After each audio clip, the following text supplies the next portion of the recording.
Welcome, one and all, to another episode 4 in our season 1 of This Is Us. We are happy to be back with you again another week where we will be delving into real issues that are affecting every family in this nation, every individual, and we just want to share real life issues, real life solutions, those who have been there, done that, and have the expertise to talk in the area of these issues. Welcome to This Is Us, our journey, your journey, our stories, your stories. I want to welcome all of our friends over there on Facebook and those who are watching on YouTube. Tonight, we have another special and esteemed guest with us. And tonight, we are going to be talking about a topic with a little spin on it, of course. We usually talk about youth at risk or youth at risk youth, but this evening on episode 4, we'll be talking about youth at potential. And we'll be hearing from our special guest this evening who has a wealth of knowledge about youth in different communities and what they are going through and how they can overcome their situation. And so tonight with us, we have Mr. Robert Green, and we'll be hearing from Robbie in a few, but let's just hear a little bit about Mr. Robert Green. Now, Robert Green is a multi-talented Jamaican author, growth coach, and graphic artist who currently serves as the Technical and Communications Director and Youth Minister at Faith Temple Assembly of God in Montego Bay. He was born and raised in the inner city community of Glen Devon. He is the third of 4 children raised by a single mom in what he terms abject poverty. Having overcome many odds and surrendered his life to Christ, Robert pursued theological studies at the Jamaica Theological Seminary, graduating with a bachelor's degree in theology with a minor in leadership and ministry. Since 1998, he has served in many cross-cultural missions endeavors in the areas of sports and youth development in countries such as Northern Ireland, Grenada, Barbados, and South Africa. Now tonight, I want you to welcome our special guest, Mr. Robert Green. Hey, Robbie. Bless up, bless up.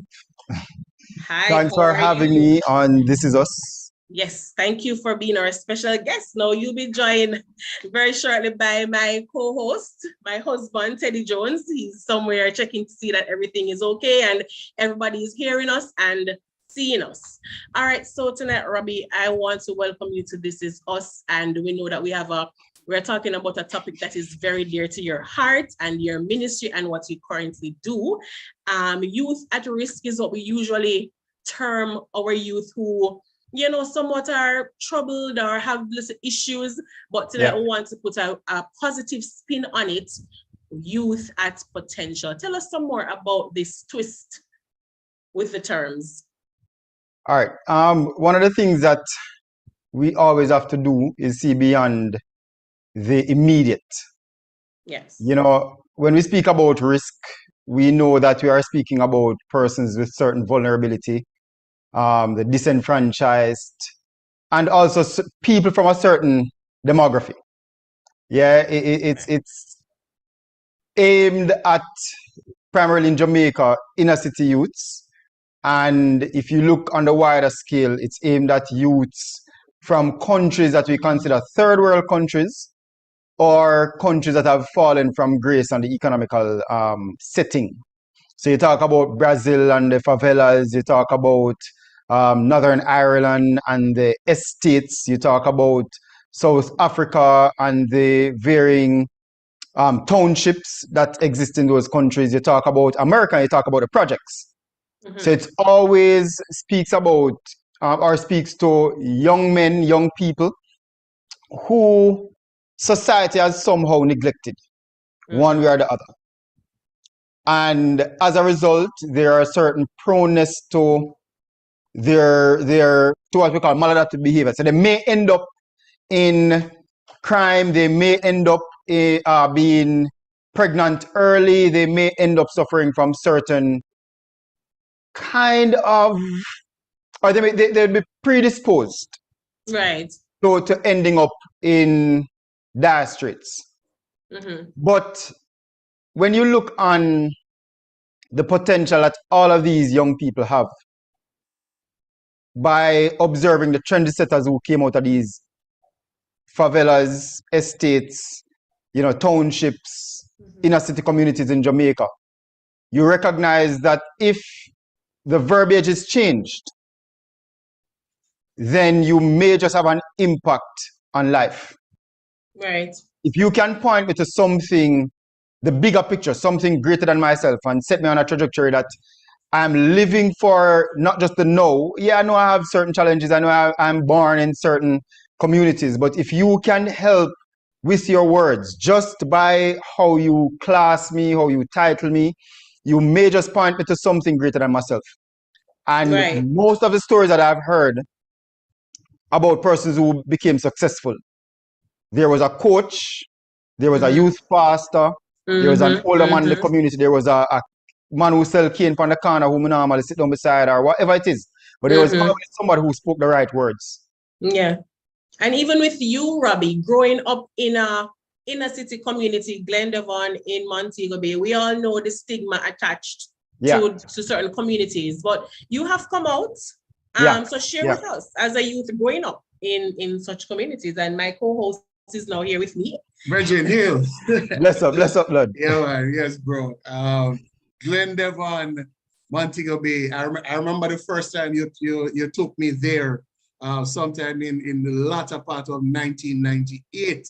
Yeah. I was fresh, still fairly fresh Just come in off of Jamaica, the plane. still going through a whole heap of culture shock. Yeah. Yeah, and that long bus ride to Montego Bay, like 4 hours, and then we got into this place, and I mean, boy, it was looking so scary. But that was home for you. That was where you grew up. That was where you learned in the school of the hard knocks. Yeah, man.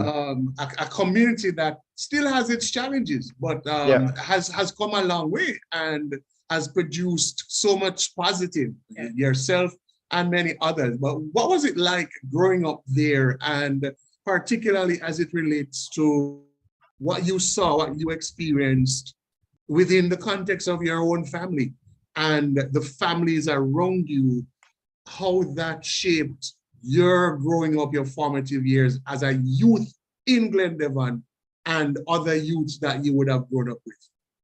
Yeah, so, all right. My first memories of life was in a smelly one-room situation that housed myself, my two older brothers, my sister, my sister's father, and my mother. There were 5 rooms in this place we used to call shop house. Wow. Mm-hmm. So that was as you entered through this, it was tenement yard kind of vibes, because there were 2 connected yards. So as you entered through the gate, our room was right there. To the left of us, you had another room that housed Shauna, Garfield, Donovan, Miss Bibi, and Miss Bibi Man. Then to the right of Miss Bibi, I had Miss Cooley, Lydie, Dodo, and Muffy. Then so everybody heard and saw what was everything happening all the time. Yeah, it was 5 rooms that housed over 20 odd people. Wow. There was a dingy little bathroom that I have never used in my life. It was because the house was kind of submerged. They dug out the rocks to build the house. The bathroom never get any light, so and there was no light. There was no legal light connection either. Right. So the bathroom was always moist, stink, absolutely stink. There was no running water in the place either. Yeah, so those are my earliest memories of life. Yeah. In the streets of Glendavon, you had almost every week you could bank on seeing some kind of violence. Back then, it was mainly, though gun was present in the community because we had gone through, I grew up a little bit after the tribal wars in the West or in Jamaica. So guns were present, but the everyday fighting was more back in them time, the machete, and I've seen men, getting chops in front of me, that kind of thing. Yeah. Every weekend there was a dance or two.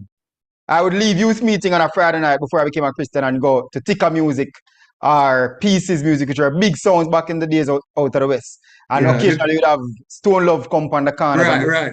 The days of the big sound system. And yeah. So that was my lifestyle. Violence was commonplace. Woman cussing was commonplace. Poverty was apparent. Though I, as a young person, I really know say poor. You just go with what life handed you.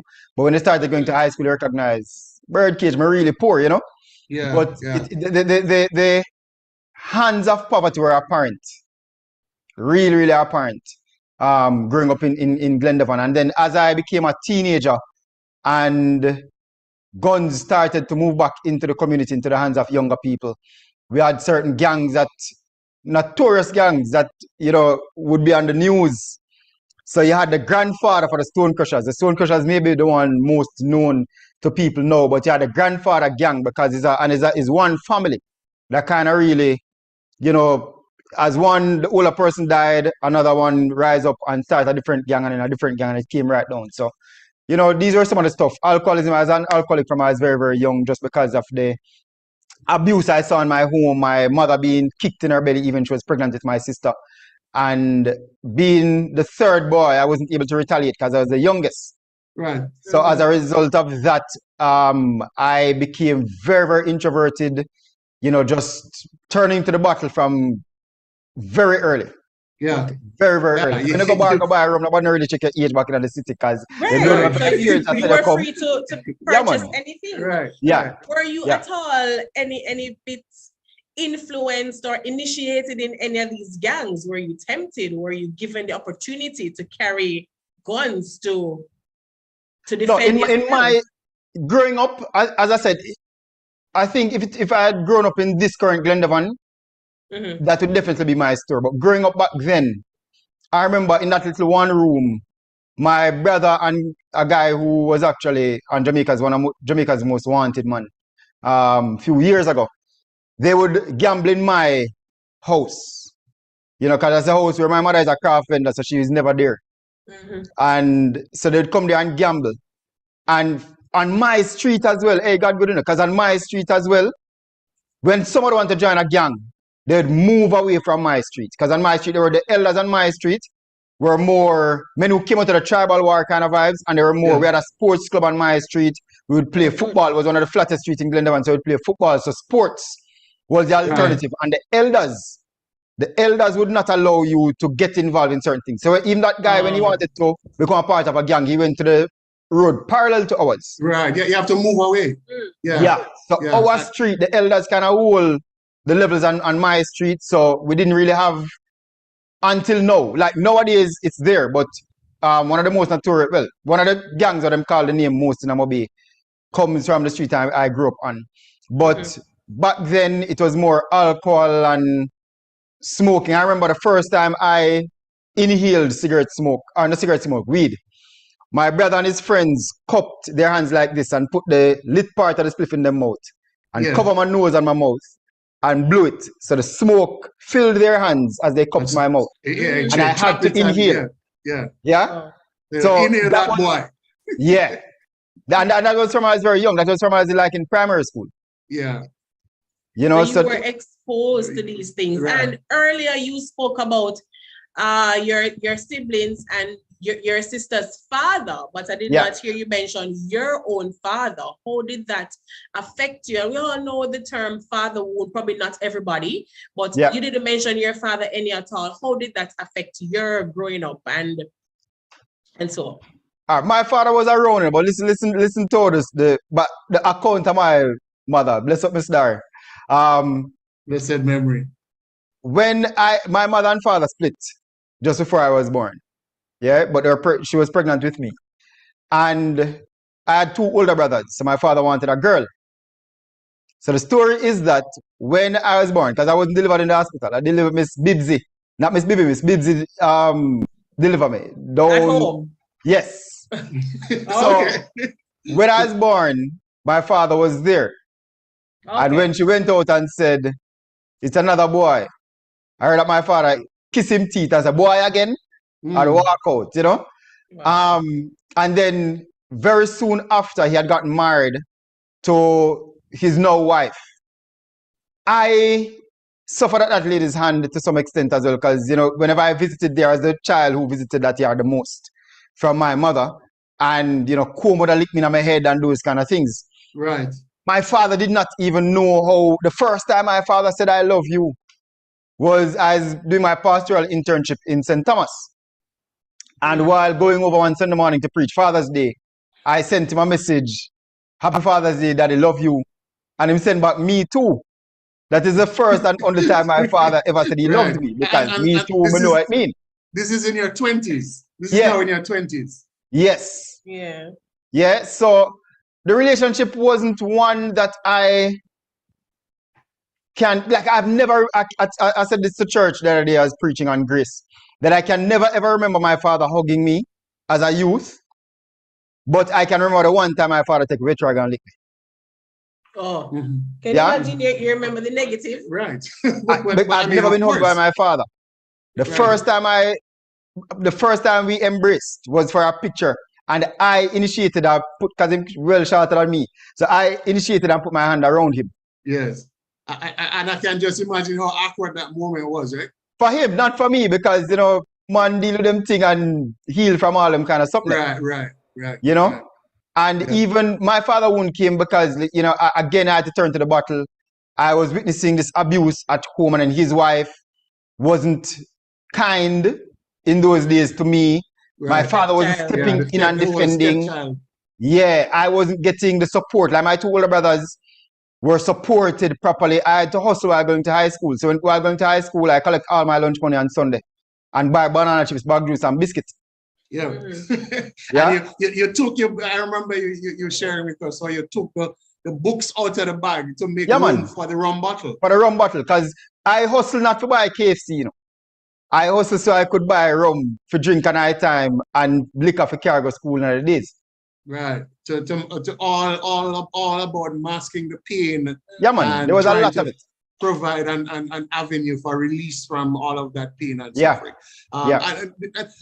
How prevalent was that among the youth when you were growing up? Maybe not. For some, it might not have been the rum. It might have been the cigarette or the weed or the gas. But the whole seeking an escape from the vexed realities and the vexing situations in which they were immersed. It was, all right, they were in, as I say, on my street, Infernal Street, big up Infernal Street. We had varying outlets. Yeah. And because we had a football club that was there, it steered a lot of us away from certain things. Yes. But when it come on to, like my two older brothers were big weed smokers. Yeah. Most of the guys were just like me at that stage, drinking. And because the sessions were always there, we would always get plastered or, you know, just proper watered throughout. The smoking was a thing as well. I'm trying, as you're talking, I'm just trying to scan through my mind the amount of us, because there were a lot of us who grew up without our fathers. Yes. A lot of us who grew up in single-parented home or single-mothered homes. Yeah. And that reality continues to be such a feature of our society to this very day. Yeah. You know, so the saving grace on Infernal Street was the sports club. Right. And we're going to come to that in a little bit when we get into you sharing about the specific strategies and the specific ways in which we can really accentuate what we're talking about. Yeah. Pulling out the potential that is in our youth and ensuring that they are able to rise to that potential, irrespective of the risk factors and the push factors. Yeah. So we're going to get to that in a moment, but I'm glad that you keep mentioning it, because I think it is one of the highly underutilized tools currently. So we're going to come to that. You mentioned the role that your encounter with Christ played in pulling you out of that. So tell us a little bit about how you came to faith in Christ. And, we're going to have to fast forward a little bit. As we indicated at the beginning, you're serving as youth minister there at the church, and that ministry there is such a blessing. So tell us a little bit about that saving grace and what that has meant for you as an individual, and then how has the collective of those experiences, your upbringing, and the journey that life has taken you on, how has that shaped your philosophy of youth ministry? All right, so I think back then, church was a must on a Sunday morning. My mother really went to church. Those were the days. My mother, father really went to church. But I had to go to at least Sunday school. Right. And because I was the youngest of 3 boys, my 2 older brothers could miss church, but I had to stay in church. Yeah. As you got older, you kind of switch away. But I had a vibrant youth ministry that myself and my friends used to go to. And before we became Christians, we would leave youth ministry on a Friday night and go to the dance, because that was so maybe 15 of us leave youth ministry and we just walk up because we're from the same community. And at the time we had a young 15 pastor. of you were guys, were men? Mostly males. Oh, okay. Mostly males. A few females. So we'd go to a couple of the females' yard sisters and sit there while dance all are going. Okay. But in that church, we had a young pastor. And he and his wife, they came to youth meeting every night. And they didn't come to youth meeting and impose themselves on the youth meeting. Important. So they came to youth meeting and allowed us to run up and down in the church to just behave crazy. We were garrison youths. Yes. Yeah? And because we had some very good-looking young females there as well, Friday night youth ministry became a large part of me going to look at a woman, and you get me, because and the vibes are just right. Yeah. The vibes are just right. What age was this, Robbie? What age was this? I think from 13, from high school, like high school years. High school years. It is what it is. I mean, you hit puberty and it's about the girls. Yeah, man, because I started high school at 11. So I think as I started 7th grade right up, then I was going to that church, but I became a part of the youth ministry. And they allowed us space. So I was singing on men's choir before I was a Christian. Right. We were in drama competitions before I was a Christian. So they allowed us space to explore the things that the garrison made. Because garrison don't want to see man sing pan a choir and get involved in that drama and them kind of thing there. Exactly. Yeah? But church kept me in that and gave me that expression. Because I always loved acting, writing poetry, that creative side of me. Yeah, but still, let's pause there for a bit, Rob, because I think it is particularly significant for those who are in youth ministry and church ministry who are watching, because it is something I have shared when conducting seminars on missions or anything to do with youth ministry, and sometimes it actually comes up as a question from the audience, and you said it. The struggle that a lot of church leaders have with what you have said, the belief that in order for the youth to participate, they first need to be officially recognized as a Christian. And I mean, I'm glad to hear that those who were a part of the youth leadership then share that view as I do. Because I certainly believe that before that the order needs to be reversed, that we have to create a space where the children and the youth can be just that. Be themselves and participate in the activities without us first trying to impose on them this requirement.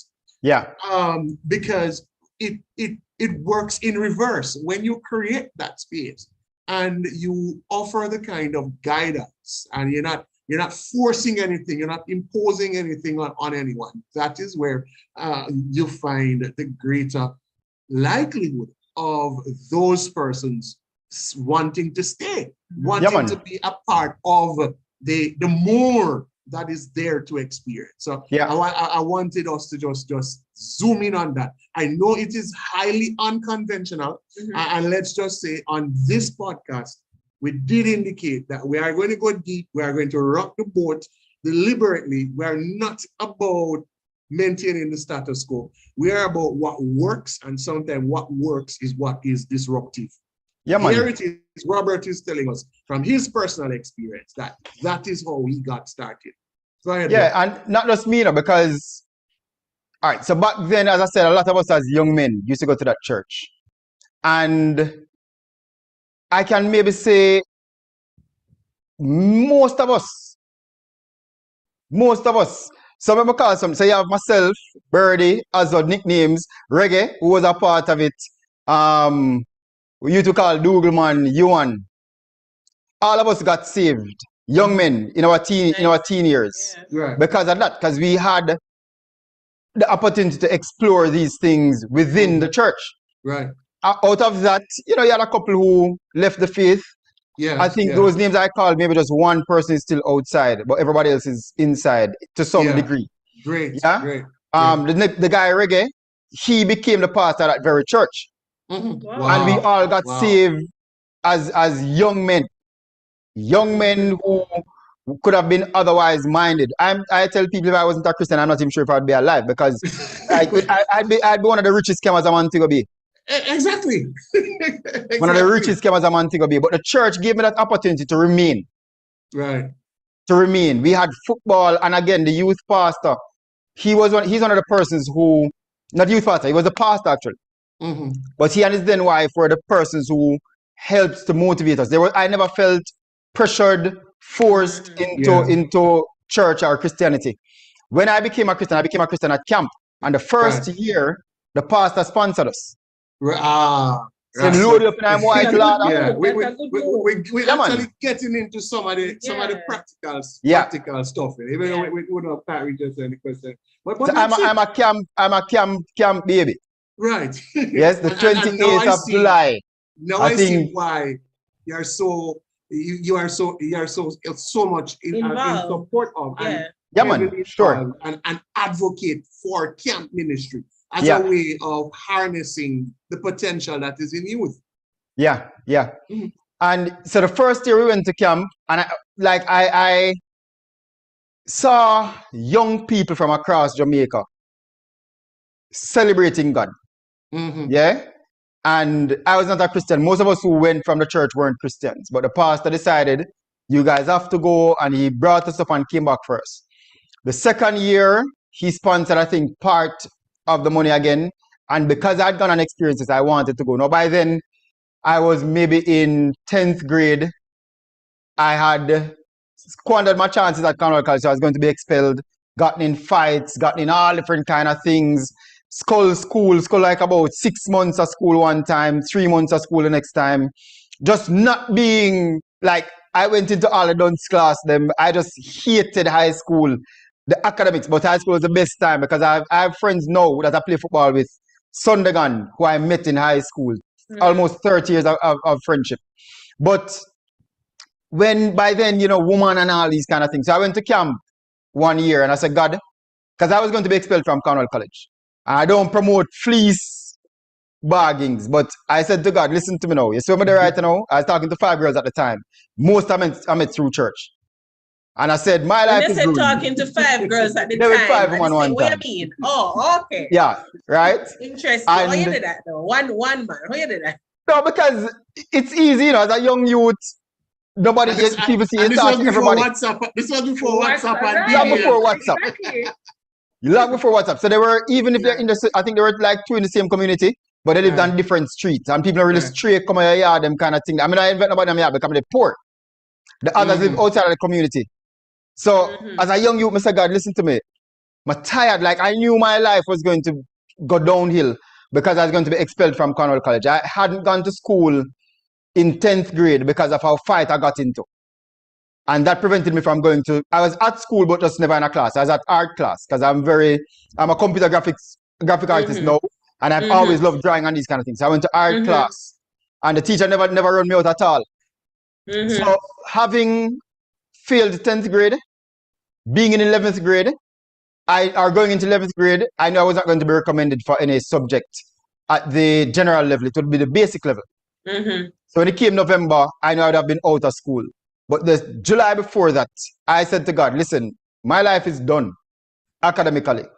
And if you don't save me at this camp, I'll come back to Glendovan and 5 baby mothers. That was my legit thing to God. So I said, save me at camp, I'm going to come back to Mobi, and I'm going to wreck them 5 girls alive. I'm going to thank God that Wednesday morning, I think about 10 o'clock, we were going out. It was not preaching or nothing like that. We were just going out to Blue Hole, one of the few rivers in Manchester. And they just decided to pray before we leave. And I just bent down at the altar and started crying and said, God, I'm tired of this. Like all the burden, the alcoholism, the womanizing, the inner city lifestyle, the flunking out of high school. I'm just tired. Just tired. Yeah. And it was there without nobody preaching to me. Because, you know, and again, the reason to keep young people in church is that they hear the gospel even if they don't hear the gospel. Exactly. So the seed, the seed had been sown. Yeah, man. Courtney was preaching. They had youth week, and I was there because again, I felt comfortable. I could go there in my jeans, but I really just felt comfortable. Right. You know, I'm a thank Courtney Gray. Courtney Gray was my first pastor, and I tell her, the first one to give me a mic at 17 and to preach was Courtney Gray.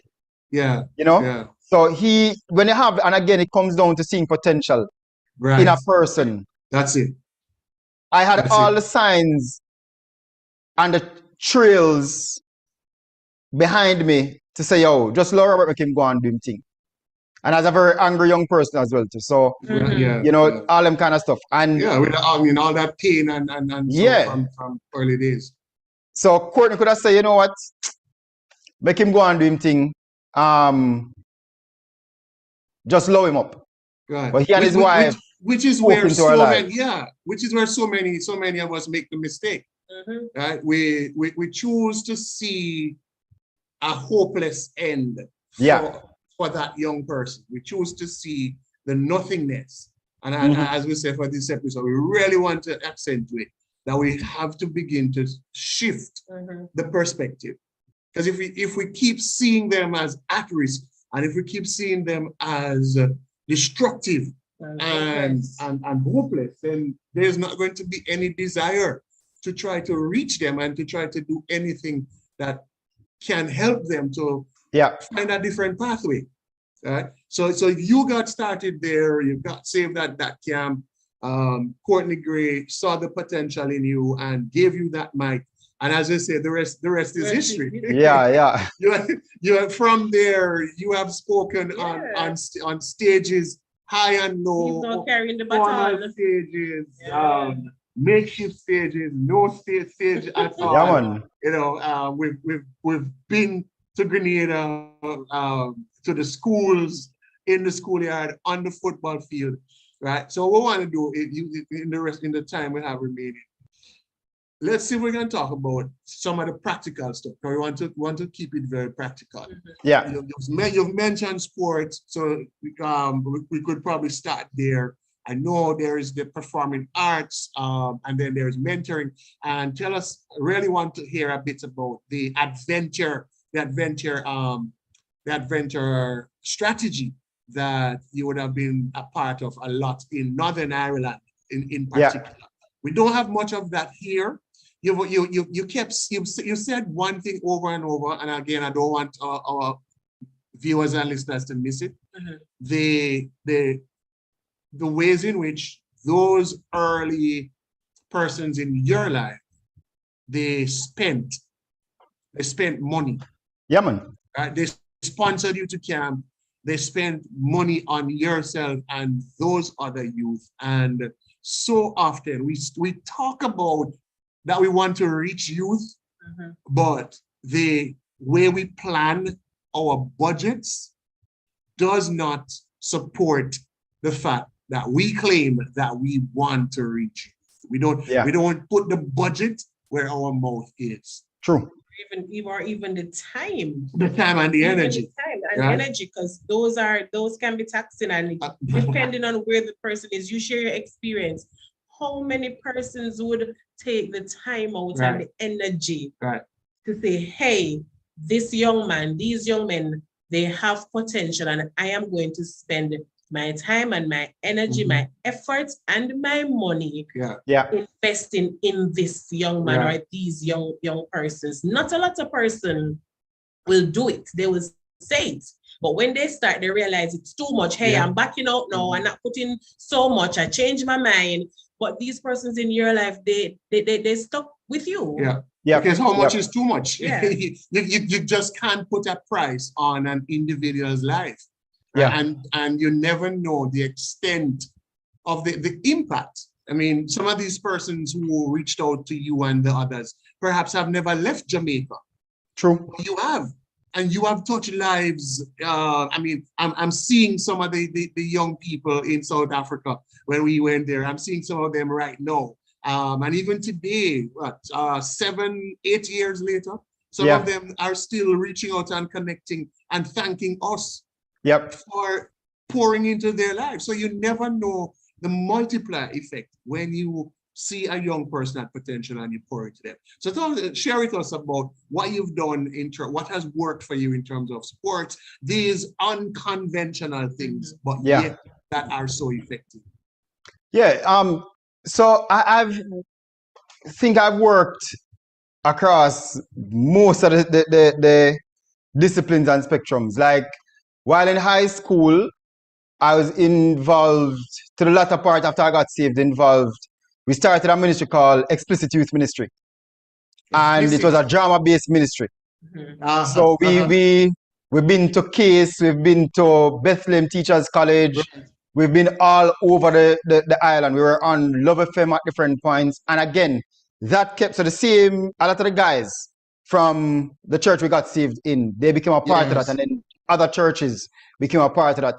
And that kept me growing because I was not, as much as I preach now, bro, I never wanted a mic in my hand for pulpit. Like my ideal ministry to this day is a trailer back, I press one button and it open up and I can have a drama stage, I can have music. That, like, if I get rich tomorrow, that's the dream. I bring into Jamaica state-of-the-art truck mobile performance ministry. That's from I got saved, that has just been my thing, not the mic in my hand kind of vibes. So the drama works. Even so, Lord, so let it be. Yeah, you get me? I say, because even if I don't go on the stage, I've been to the States to do Christian acting ministry, and so it's still a part of me, still something I enjoy. So having that expression of arts is essential. I don't think we understand how much especially those of us from African ascent, how much we ooze creativity. Yeah, but I mean, look at we have been shut in. Look at the Roots plays, for example, Robert. Look at the Roots plays. They go around Jamaica, the Del Cetas and the Shibadas, and some of those others. They go around Jamaica, and it is bumper crowd at every stop. Every stop. It's if we don't lock into the arts, if we don't lock into the sports and into the skills ministries. So let me say, so for me, sports. Let me start with sports. Sports, I was working with a church over in Rosemount, and it was every Tuesday, Thursday. I had 40 odd young people. I never go out and with a flyer. I never invite nobody.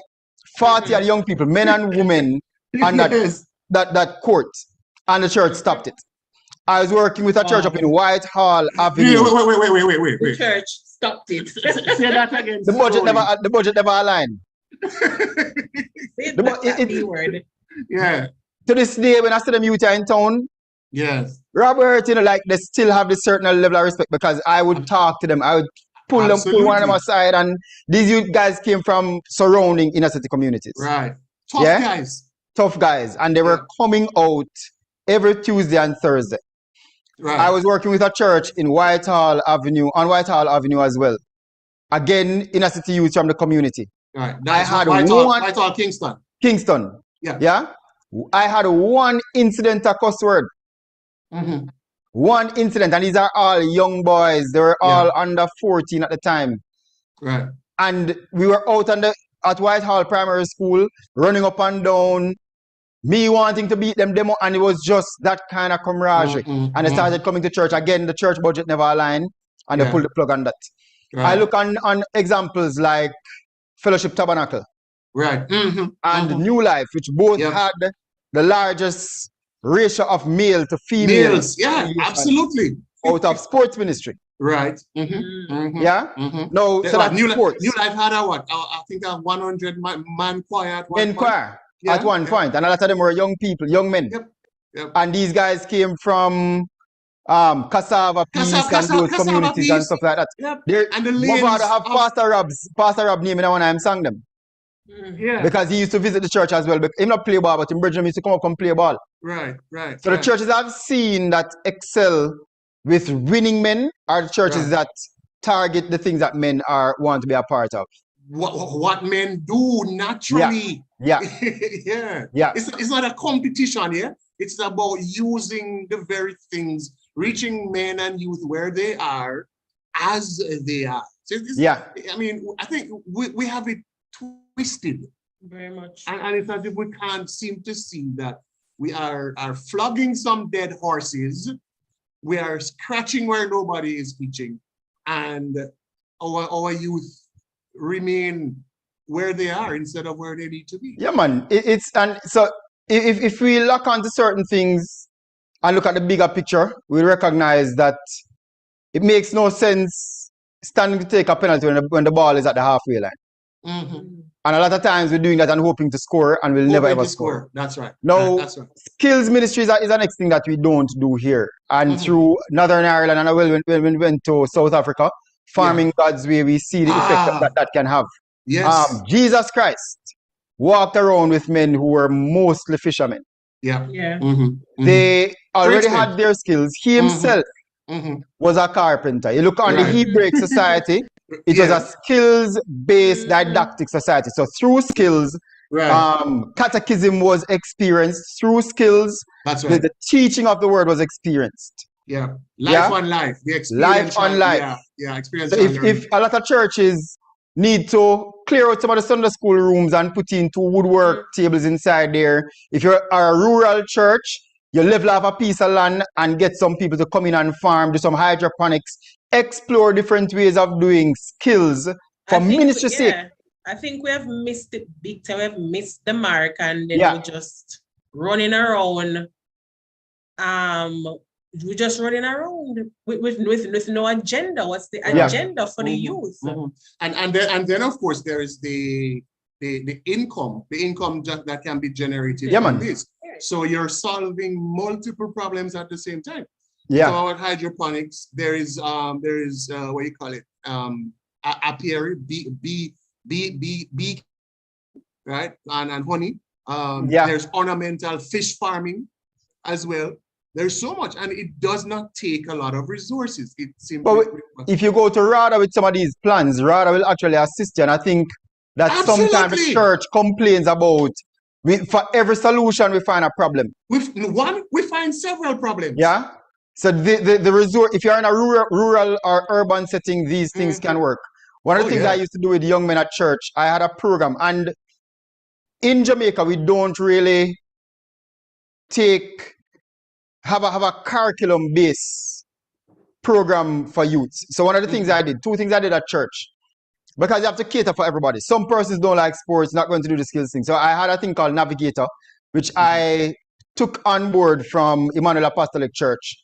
Theirs is called Incubator, but I tweaked mine for our setting. And we had a next thing called Ties and Tiara, where I started with the boys, and we sometime had up to 15 boys coming and I'd cook breakfast I think twice for the month, 2 Saturdays out of the month.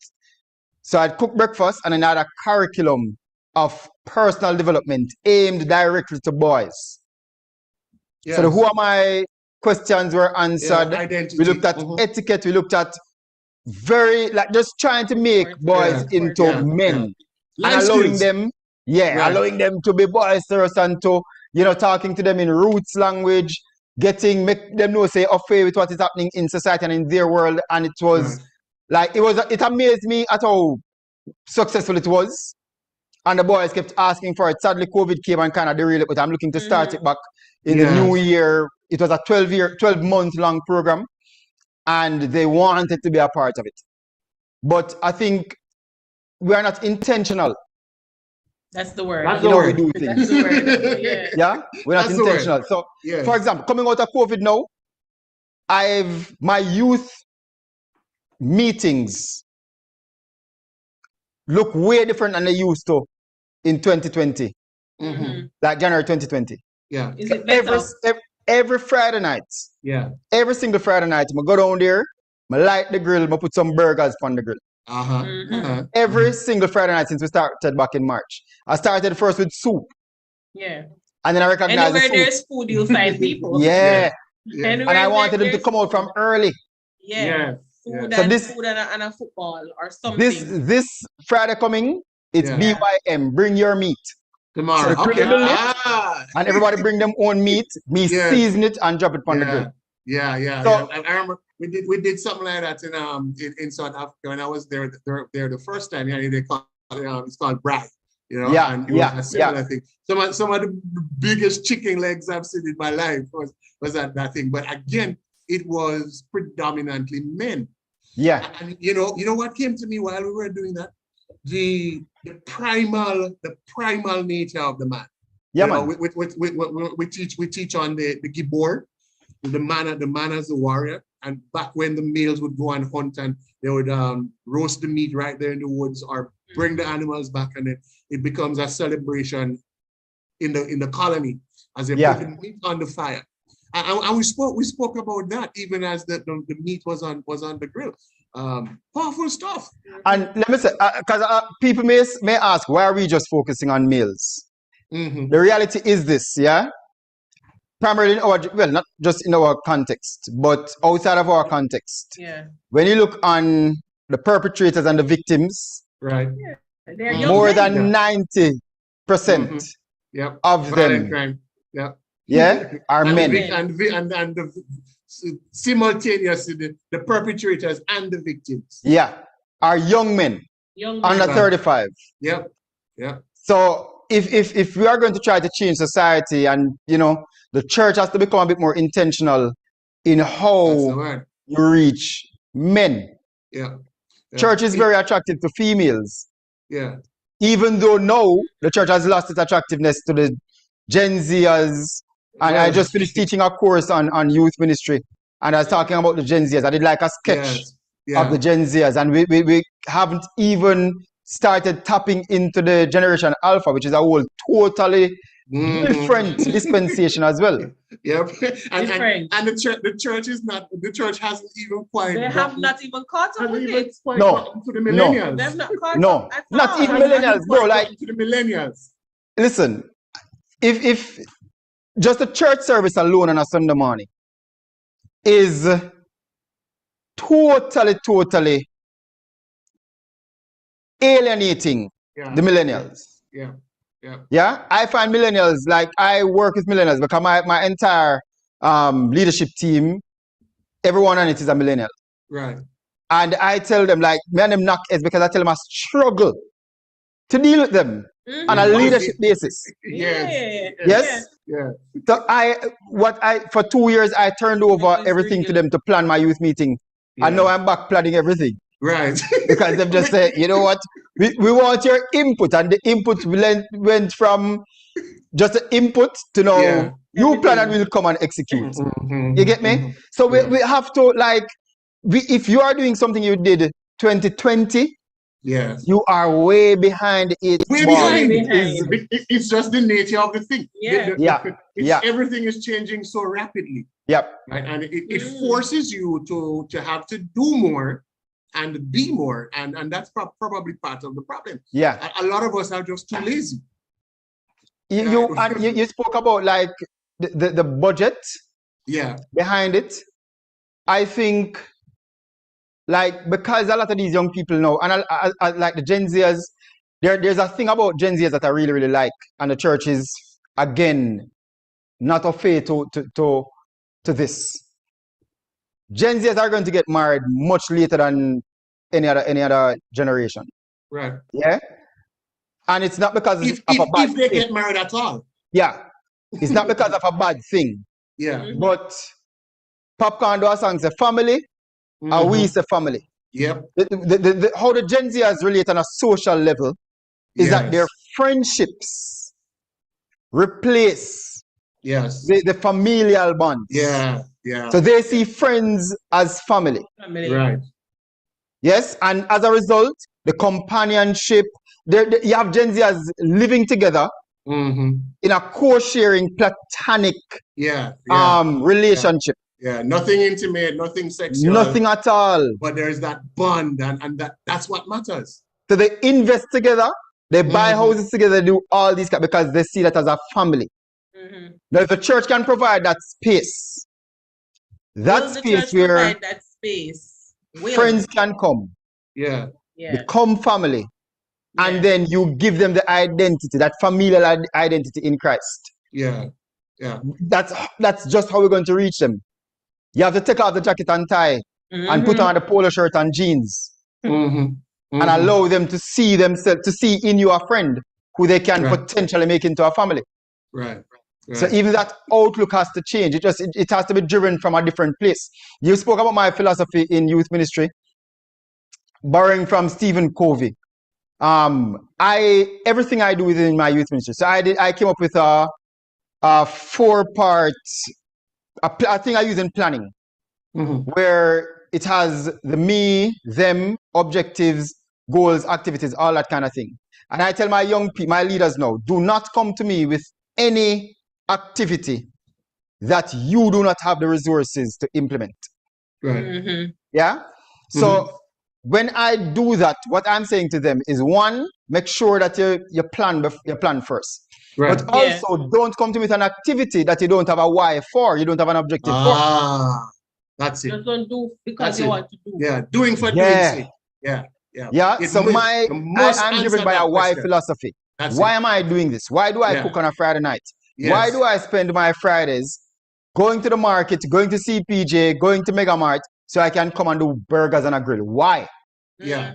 It's the first time in my youth ministry I'm having a lot more teenagers coming out than the millennials and the Gen Zers. Right. Which is what I'm going after. Right.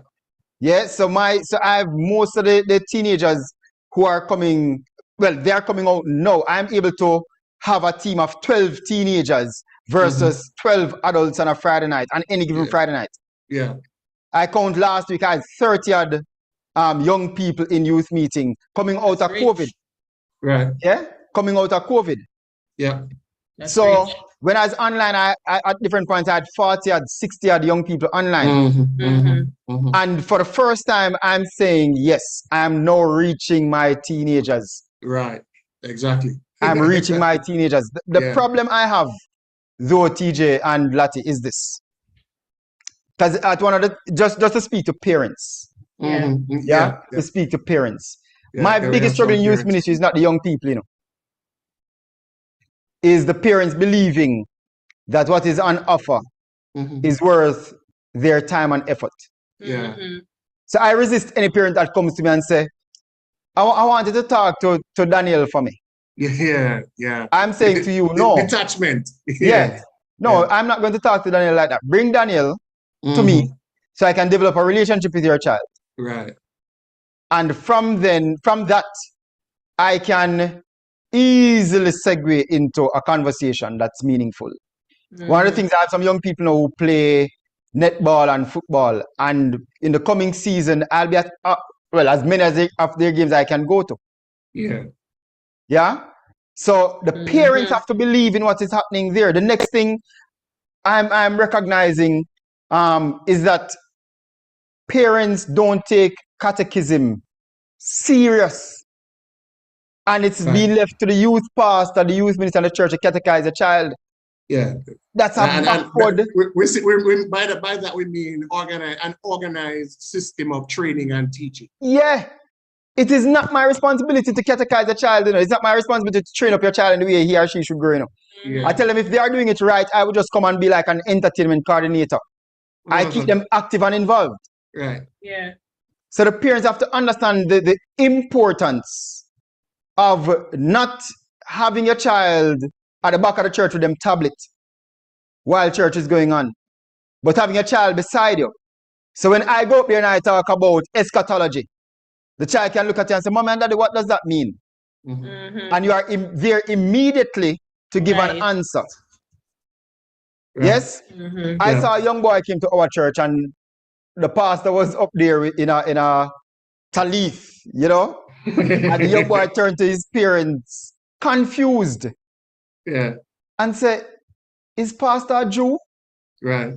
Why does he have on this? Because them do religious education in school. Yeah. That is important. The boy needs to be able to turn to either parent at any time and say, this is happening in church, Daddy. Where you get what I'm saying? So when they come to me now, I'm just reinforcing what you are doing at home. I'm showing them the fun side. The loudmouth, dreadlocks youth pastor who want to beat them at everything. Right. Domino or football. Yeah, or cricket or whatever. Yes. So you have said a lot of things, and I am here just thinking and going over the information in my head, and I'm saying, boy, church for really look like outside for real. Yeah, man. Yeah. Church really look like outside and be outside and do what outside things do. And I am just really excited, and I've learned a lot. It was really informative for me because I have a son and I have a daughter. Yeah. So, and growing up in this paradigm now, you know, things are going to be different, questions are going to be asked. So it's really, it was really enriching. And we know that we have to get you to come back. Yeah, anytime. We have to continue the conversation. Parents and also how we do church and how church leaders can, you know, start doing something and to continue doing it. And so you have to come back. I've learned so much. I want to thank you for sharing Avec pleasure. Life with us, sharing it, and so other people can say, hey, it's not where I was born or where I live, but where I am going. That is most important. Potential. And I have the potential to do and be whatever I can, whether you're a man or you're a woman, and whether you're a parent or you want to be a parent, or even if you want to be a youth leader, pastor, whatever, and that we have to do church differently for young people. So one, thank you for tonight, Robbie. We thank you very, very much. It was my pleasure. We have run out of time, but it's exciting. We could chat all night, but we will come back again with part 2 of this exciting discussion. Definitely. Tell folks how they can get in touch with you, and what are some of the things that you're available for. All right, so catering, I just started getting I'm doing weddings, baby showers, all this kind of shit. The chef. And that's all island. Wherever you are in Jamaica or even overseas. I'll get to you. But I also do a lot of training through different entities. So, you know, that I'm available to do that kind of thing as well. I am the technical and communication director at church as well. So I have 2 lights at either side of me right now using a DSLR camera. So all those kind of things, I can come into your church, set that up for you at a minimal cost. Advise you as well how to get your streams up and running to be relevant in this dispensation. Seminars, public speaking, motivational things, all of that kind of stuff. Book publishing, the works. You can find me at Yahweh Height on Instagram. Yahweh Height. Spell that out for them. So YAHWEHITE, Yahweh Height on Instagram. Email address is northernIreland2006@gmail.com. And Ishden, if you go to YouTube and type Ishden, ISHDEN, one channel will come up. And that's my channel. You can reach out to me through that inbox as well. Yeah, great. Thanks, Robbie. And we're gonna put those in the show notes on the show's website. Yeah. And then we're posting to Spotify, as well as on Instagram. Remember, we are on Instagram. Follow us. This is us, Jones Clan. So we're gonna have that there. Leave your comments. If you have a question for Robbie, you have a comment on the show, please send it in. Share the video.